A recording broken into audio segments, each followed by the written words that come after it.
Welcome to Talk About Scary, the show where we do just that. Talk about scary places and whether or not the stories are true.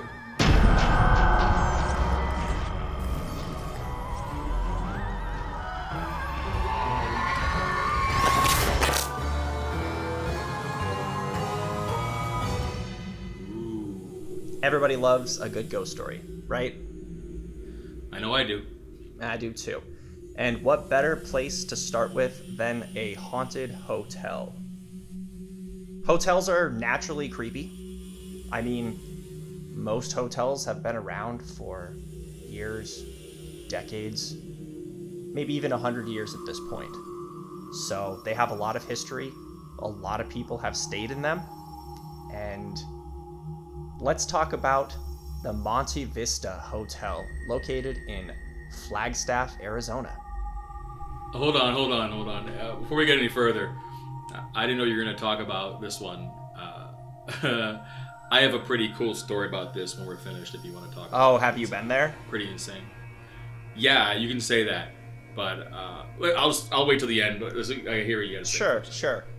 I want to hear your story, though. So, all right. So, there's a lot of things that have happened here. This isn't just a hotel where it's someone saw one ghost one time, or two people saw one ghost, or someone heard one noise. It's literally... Or 5 people saw one ghost. You don't want 5 people to see one ghost. Yeah, minimum of 5 people. Anyway, moving on. This is a hotel where multiple rooms have activity. Different ghosts, and a lot of people, some pretty credible, including John Wayne, mind you, have seen and heard some scary things. So let's talk about that. The Duke has seen some scary things. He has. You want to hear? Is that what you're telling me? That's what I'm telling you. You're telling me that John Wayne has stayed in this hotel and seen scary things. He frequently stayed in this hotel. Actually, he frequently stayed in room 210. Now, 210 is reported that many people have heard a knock on the door and then someone calling out room service. Other guests... Maybe it was a maid. Well, that does make sense. But no, when they open the door, no one's there. But they don't feel threatened by the ghost necessarily. It's just something's off. And unless it's a maid that, quickly scurried down the hall and went around the corner, the likelihood is that these people have seen or heard something. In fact, other guests have reported the same experience and have actually seen a young man in a red coat with brass buttons outside the hall of room 210. So whether or not that's the same person, and some people hear it, some people see it, maybe some people experience both, but John Wayne has experienced this, and that's an interesting point, I think. He's pretty credible. Okay.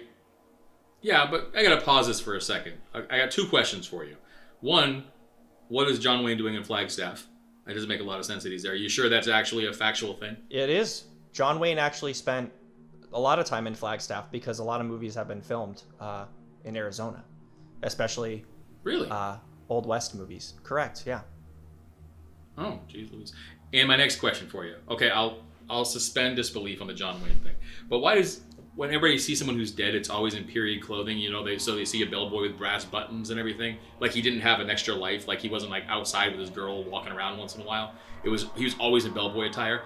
And because of that, I want to also ask, how about people that died in the 80s? Why don't we see them wearing crappy clothes? That's true. We don't see any 80s ghosts floating around with really high shoulder pads. I think a lot of it, personal opinion here, disclaimer, personal opinion. I think a lot of it has to do with it's not necessarily the ghost or spirit that is haunting the place. It's more of the energy that's left that person gave to that place. So it's almost like repeating themselves over and over in that area.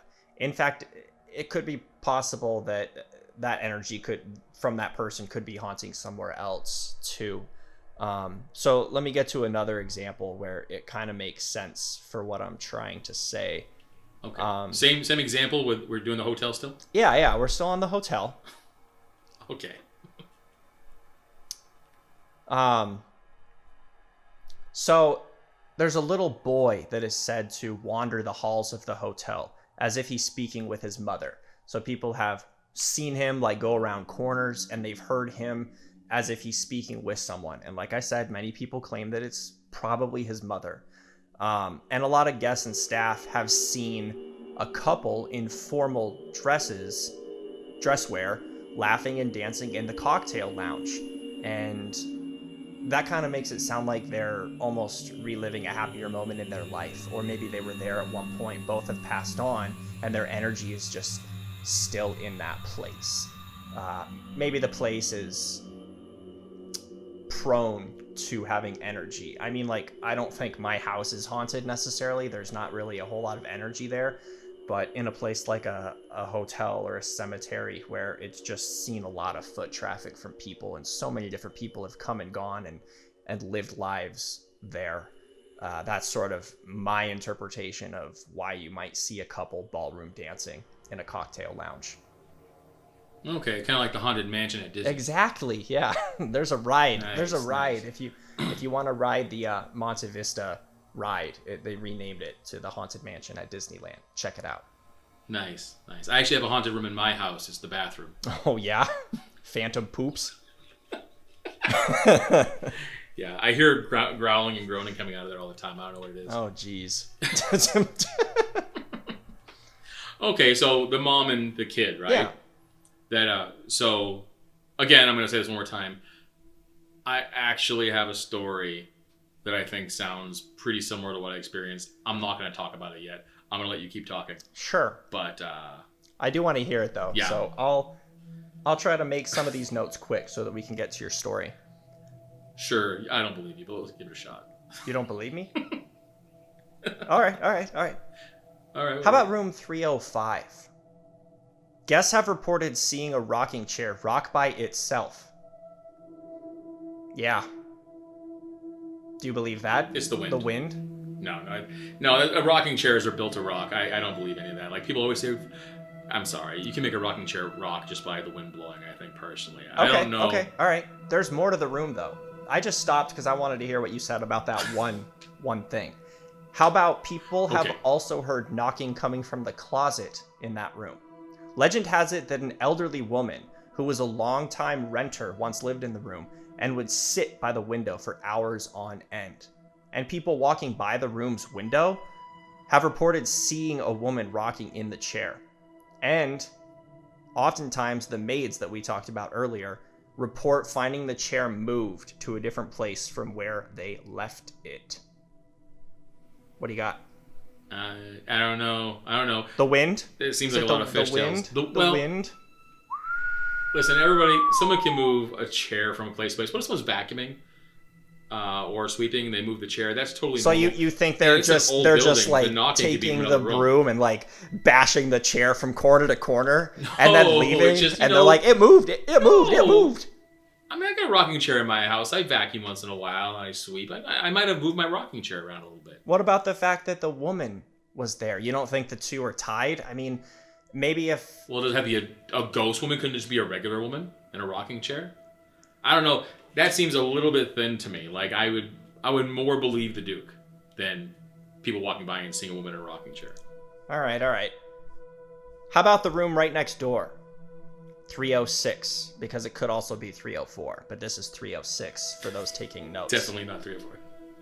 2 prostitutes are said to haunt that room. Hey now. The 2 women were supposedly killed in the early 1940s, and then their bodies were thrown from the 3rd floor window because it's 306, so 3rd floor. Anyway, some guests have had the feeling of cold hands over their mouths or throats, or even awakening and having a hard time breathing, like they're struggling. Well, until you said a hard time breathing and struggling, I felt like that was a pretty sexy experience. Fair enough. I would have no problems with that. Yeah. That's it, though? Like Dan Aykroyd in Ghostbusters. Yes. You know what I mean? Yeah, very, very much so. In fact, that could be one of these 2 prostitutes right there on film. Because it... Nice, ghost ladies. Yeah. Hey. You don't Okay, believe any so- of that though? Nothing's going for you? I don't know. I mean, I kind of think that, I don't know. When it comes to feelings and stuff like that, I'm a half skeptic. It's easy to feel something when you're alone. I'll give you that. It's like when you watch a scary movie and you walk around your house and you get that uneasy feeling when you go to the kitchen.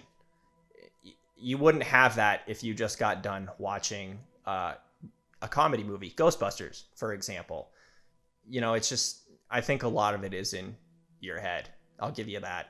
Best movie ever. Yeah, absolutely. Well, you know, I used to go down to the basement when I was a kid, and you'd start to turn the lights off, and then you would actually feel like electricity run through your back, and you'd run up the stairs like as fast as you could. Yeah, and you're screaming, "Don't cross the streams." Don't cross the streams. I used to cross the streams all the time in the winter time. That's how we used to write our names in the snow. In Flagstaff, though, right? In Flagstaff, because it snows. It is. Yeah. It is. Yeah. In Flagstaff. That's right. That is correct. It snows in Flagstaff, and it is actually very cold up there. So they couldn't actually talk about cold spots, which I think is another garbage move, talking about cold spots in areas. But do they have any of those occurrences there, like cold spots in the hotel? No, but how about another room? 220. Another room. Okay, 220. So this is on the 4th floor. Well, you don't add the two twos and the 0 to get the 4. It's the first number is the floor. So 2nd floor. Okay. Yeah, that's how that works. Anyway, 220. Another long-term renter, so similar to the woman that resided in 305, was a man who he died in the room, and then he wasn't found for several days.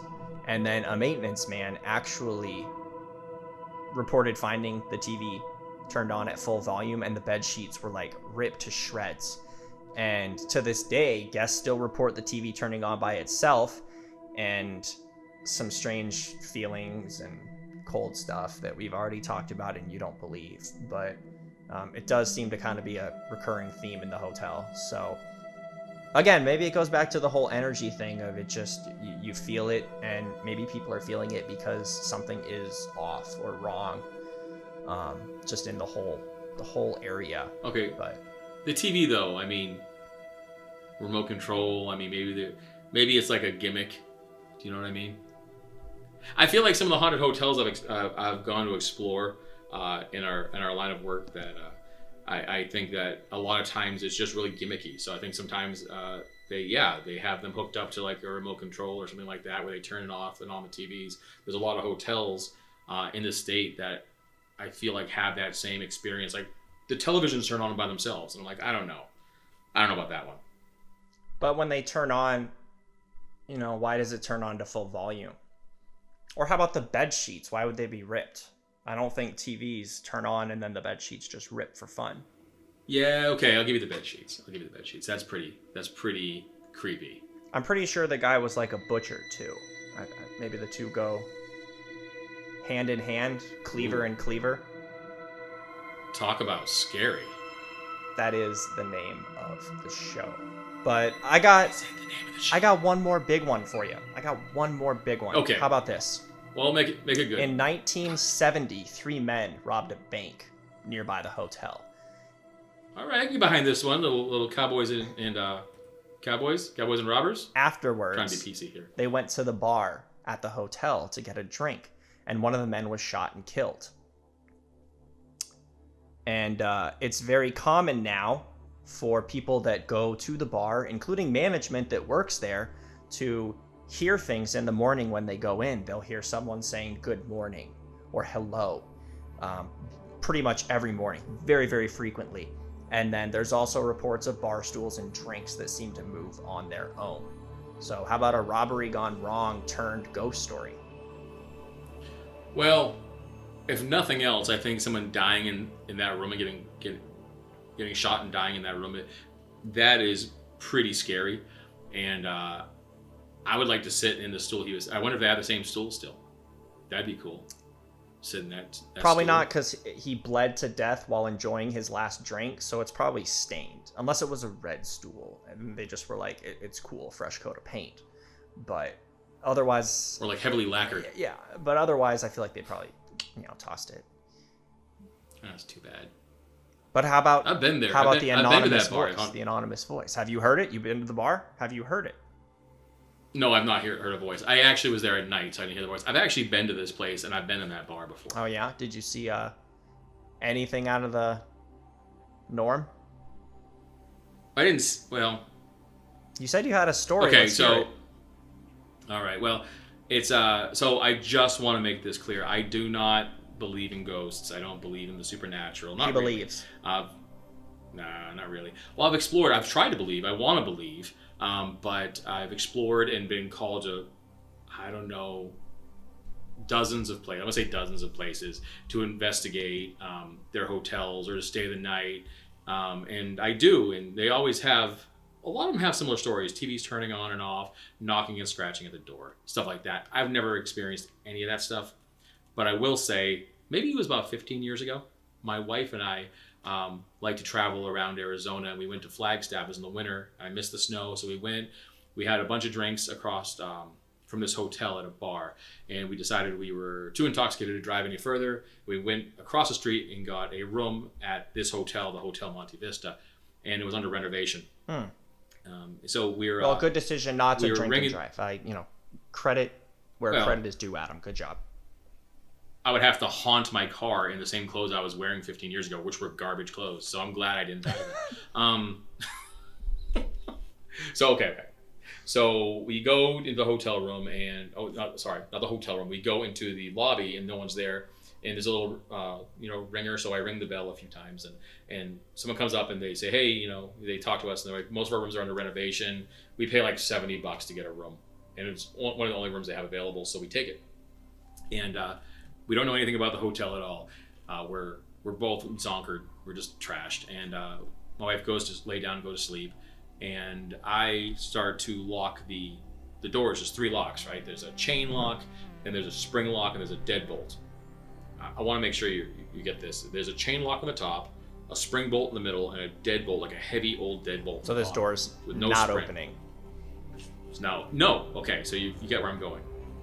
So I go turn off the light, and the light's right by the door, and it's one of those old lights, the lamps that have the little switch on them, like the twisty switch, and I turn it off, and right when I turn it off, both locks pop open really violently, and the door slams open and gets caught by the chain. Jeez. So it scared the crap out of me. I immediately became sober, and I just looked at the door for like a minute, and I tried to wake up my wife, and she wouldn't wake up. Because, as you know, when you drink, sometimes you fall asleep and don't wake up for a while. So she kind of stirred, but I couldn't wake her up, and I felt ridiculous. So I just closed the door after a few minutes when I had enough nerve to close the door and lock it again, and I sat in a rocking chair, and I watched the door. And so I'm going to tell you right now that the room was 305. Oh, so you actually are the one moving that rocking chair. When people walk by, they saw you, at least on that day. Yeah. Now, it was terrifying. And I sat there, and as I sat there, I really had to go to the bathroom for like 4 hours because I drank a lot of beer, and I was getting sober and more sober, and I was getting a hangover, and I had to go to the bathroom, and I could hear people outside the door, so I felt like more comfortable. I heard running, and I heard someone laughing, so I decided to go to the bathroom. And when I go out there, there's just a woman at the end of the hall, and I see her, but I don't look at her. I look down, it's still pretty dark, it's winter, and the bathrooms are shared bathrooms. There's no bathroom in case I didn't mention, there's no bathroom in the room. Yeah. They're all shared bathrooms in the hallway. So I go to the bathroom, and I come out right after I wash my hands thoroughly, and and I look up, and there's nobody there. And I'm like, well, she must have left. And I go to shut the door, and I lock the door, and I immediately hear a kid laughing and someone running up and down the hallway again. So at that point in time, I sat back in the chair, and I sat there until the sun came up. And as soon as it was like 7 o'clock, 7:30, when the sun came up, I woke up my wife, and I told her we had to leave. And she didn't know why. I said, we just have to go, please. Let's just go. And like a baby, we left. And I left the key at the front desk. I didn't really check out. And we went to a really, really nasty hotel down the street by the train tracks. And we fell asleep there for like 6 or 7 hours until I could drive home. And when I woke up, she asked me what happened, and I told her. And she was like, yeah, that hotel is haunted. That she's lived in Arizona her whole life. And I'm like, oh, really? And she was like, yeah. And yeah, and someone told us that 305 is the most haunted room in the place. but we didn't know that at the time. And so while I don't believe in ghosts, I'm just gonna say that out of all the hotels that invited me to stay so I could check in and see if there were ghosts and things of that nature, I'm never effing stepping in that place ever again. I'm not gonna walk to the front door. I don't give a shit. I don't know what it was, and it could have been my imagination, or might have been a little bit drunk or whatever. But it's so scary. I wish you all could see the goosebumps on my arms from it. That's how scary it was. Never experienced a haunting in my life. If that's a haunting, if that's what that was, then I'm good. Well, that's it. I mean, it sounds like you pretty much experienced half of the stuff that we've been talking about this episode. Kids running up and down the hall. I talked about a kid. Women, literally the room you stayed in and the room next door were both occupied by spirits of women. And I mean, just saying that it seems like some of the former guests of this hotel are still roaming the building. Whether or not I will say that when I walked out, I will say when I walked out of the room and I saw the woman, there's a hallway and there's like a door at the end of the hallway. It looks like maybe went to a fire escape or something at one time. I didn't pay attention, but when I was walking down the hall, and this hotel was totally quiet. There was like later on that evening there was a bar there and there was a bartender and we had a drink there, but other than that there was there's no one there. I'm going to tell you that wasn't like they show you on television, like there was a spirit, like a see-through person floating in the air. It was just a person there. Yeah. So maybe that's what they look like. I don't know. I don't know if I can believe it or not, but I thought it was really strange that we're starting this and the very first thing you pick up is this one. Well, it came up as one of the most haunted hotels in the United States. So I figured, what a way to start. It has lots and lots of stories behind it. There's even more that we just don't have time to get into.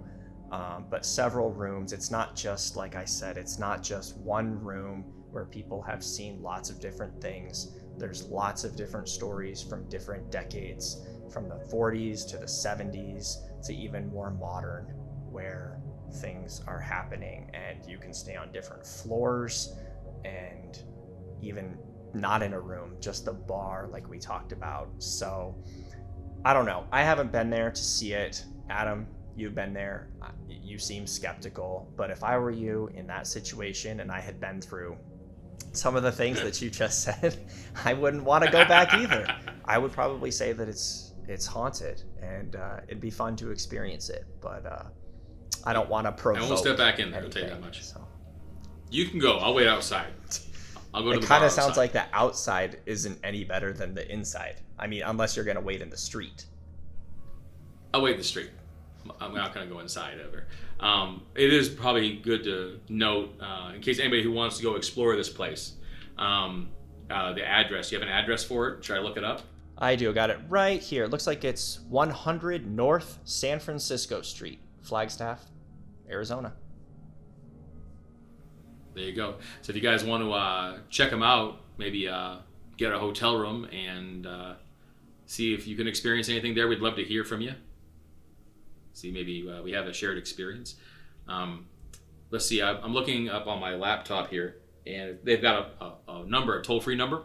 It's 800-545-3068. So there you go. That's what I have for it. Well, that was fun. Thank you all for joining us on Talk About Scary, and hopefully you learned something, and there's definitely going to be a lot more next time. So creep it real, and we'll be back. Creep it real. For more. Good. I like that. Creep it real. Where'd you get that from? You steal it from someone? We don't have to talk about it. All right. Creep it real, guys. See you next time.